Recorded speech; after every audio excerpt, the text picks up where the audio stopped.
ইন্ডিয়াতে হচ্ছে আরও ফকিরনি, বাংলাদেশের চেয়ে তারা আরও ফকিরনি, যেখানে এখনও তারা খোলা মাঠে পায়খানা করে, ওরা হচ্ছে আরও ফকিরনি। এরপরে যায় শ্রীলঙ্কা হচ্ছে দেউলিয়া একটি রাষ্ট্র, নেপাল তো আমাদের হচ্ছে ফকিরনি, তারপর পাকিস্তান বলেন তারা তো আরও ফকিরনি অবস্থা। এইসব ফকিরনি রাষ্ট্র যেগুলো আছে, এগুলো যদি এইসব দেশের সম্মান হয়, আমরা কি অপরাধ করছি?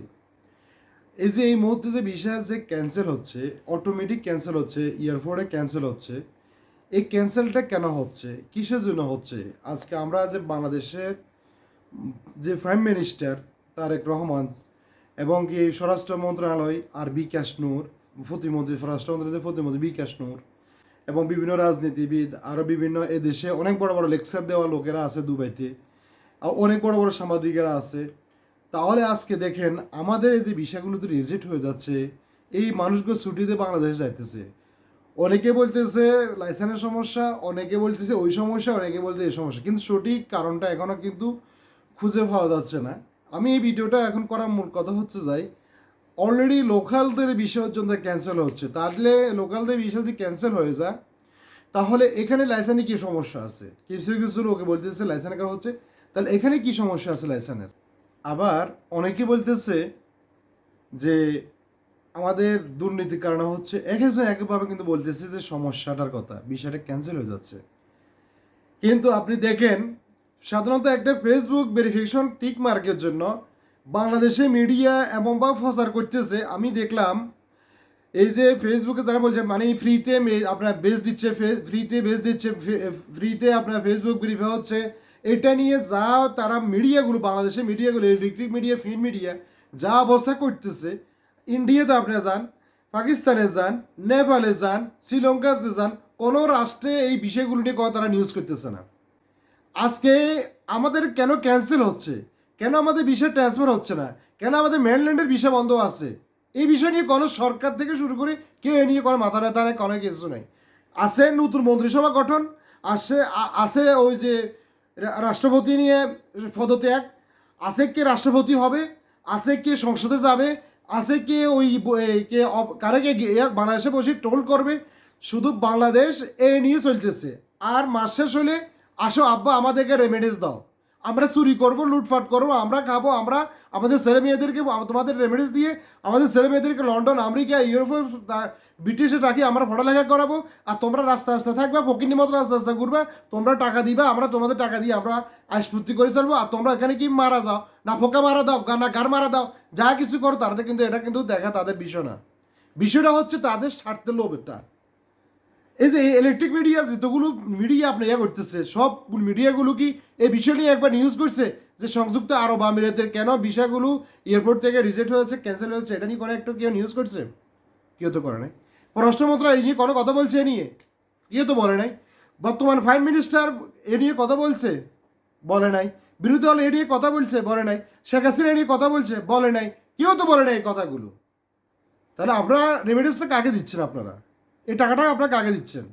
আর এখন মাত্র বর্তমানে যে ফ্রিজের বিষয়গুলো হচ্ছে, ট্রান্সগার্ড কোম্পানিতে ফ্রিজের যে বিষয়গুলো হচ্ছে, এই বিষয়গুলো কীভাবে হচ্ছে এবং এই বিষয়গুলো কী শর্ত দিচ্ছে, এটা নিয়ে আপনারা কি কেউ একবার এটা নিয়ে যাচাই বাছাই তদন্ত কেউ করছিলেন? কিন্তু কেউ করেন নাই। শুধু আপনারা আছেন আপনাদের মাস্তি নিয়ে, আপনারা আছেন আপনাদের ক্ষমতা নিয়ে। এখন পর্যন্ত একটা প্রবাসী নিয়ে আপনারা কোনো একটা উদ্যোগ নিচ্ছেন? আর বিকাশ নূর এর কথা বললে তো না, এটা যা এর কথা বললে তো এটা মানে কি হবে, এটা মানে তার মুখটা নষ্ট হয়ে যাবে, এর কথা বললে তার মুখ নষ্ট হয়ে যাবে। যে স্বার্থের জন্য নিজের দলকে এ করে আরেকটা দলে এসে আবার নির্বাচন করে এটা বসেছে, ওই এখানে আসছে কেন? তার পকেট বাড়ি করার জন্য আসছে এখানে। আর ওই যে সালাউদ্দিন কাদের, মানে কে বলে যে কেউ বলে আপনার ওই কি কাদের, এই যে শিলং কাদের, এরা কি করতেছে? কিছু একবার পড়াশোনা তারা কিছু বলে? কেউ কিছু বলে না, শুধু তারা তাদের পকেট বানিয়ে আছে। আসুন আমরা প্রবাসীদের অধিকার আমরাই ফিরে নিতে হবে। আমরা যদি না আনি এখানে কেউ আসবে না ভাই, কেউ আসবে না, কেউ আপনাদেরকে এটা নিয়ে কোনো কিছু করবে না। আজকে দেখেন কত মানুষ হচ্ছে, প্রতিদিন ফেসবুকে আসতেছে আমার রুমের 2জন ক্যান্সেল হচ্ছে, ওই ক্যান্সেল হয়েছে, ওইটা সেটা ওইটা প্রতিদিন আসতেছে। তাহলে আবার কিছু ইউটিউবার আছে এখানে বসে বসে এবং কেউ ভিডিও ছাড়ে, আবার কিছু অপদত্ত কুলাঙ্গারে ছাগলের 3 নাম্বার বাচ্চা আছে ওইখানে এসে যা তার মতো করে কমেন্ট করবে, তার মতো করে শেয়ার করবে, সমাধান নাই, তার মতো করে সব কিছু করবে। আর এখন বর্তমানে আমার কি আছে কি, আমি জামাত করি, এই তো জামাত। এটা হচ্ছে আমাদের বর্তমানে বাংলাদেশের কালচার। আপনার অধিকার আপনাকে ফিরে নিতে হবে।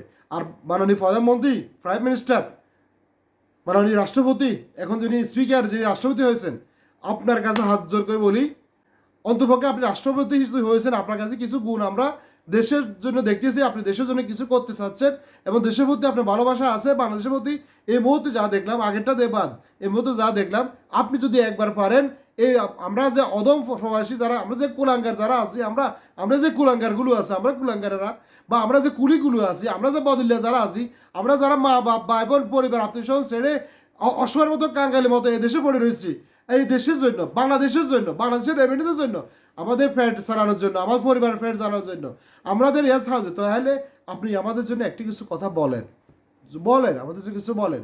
যে আমরা দুবাই, কাতার, সৌদি, কুয়েত থেকে শুরু করে ইউরোপ, মিডল ইস্ট পর্যন্ত সব জায়গাতে আমাদের কি পরিস্থিতি হচ্ছে, একটু কথা বলেন, আমাদের নিয়ে একটু কথা বলেন।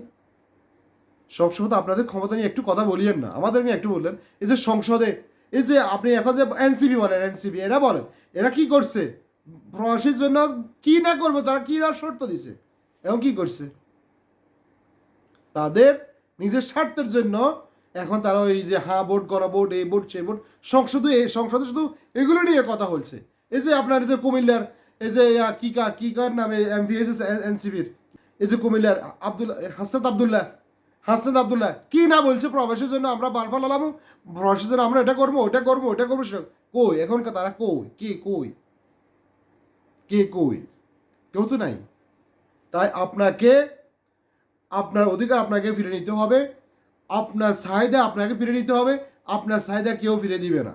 আমি জানি আমার এই ভিডিওটা সবার কাছে খারাপ লাগবে, রাষ্ট্রীয়ভাবে খারাপ লাগবে, প্রশাসনের কাছে খারাপ লাগবে, সবার কাছে খারাপ লাগবে। এটা আমার ভিডিওটা খারাপ লাগবেই, কারণ এটা খারাপ লাগারই কথা। আমার আত্মীয় স্বজন ক্যান্সেল হয়েছে, আমার 3 জন আত্মীয়ের মধ্যে আমার 3টা আত্মীয় ক্যান্সেল হয়ে গেছে। তো তাদেরকে কষ্টটা এখন আমাদের কাছে কষ্টটা লাগতেছে না।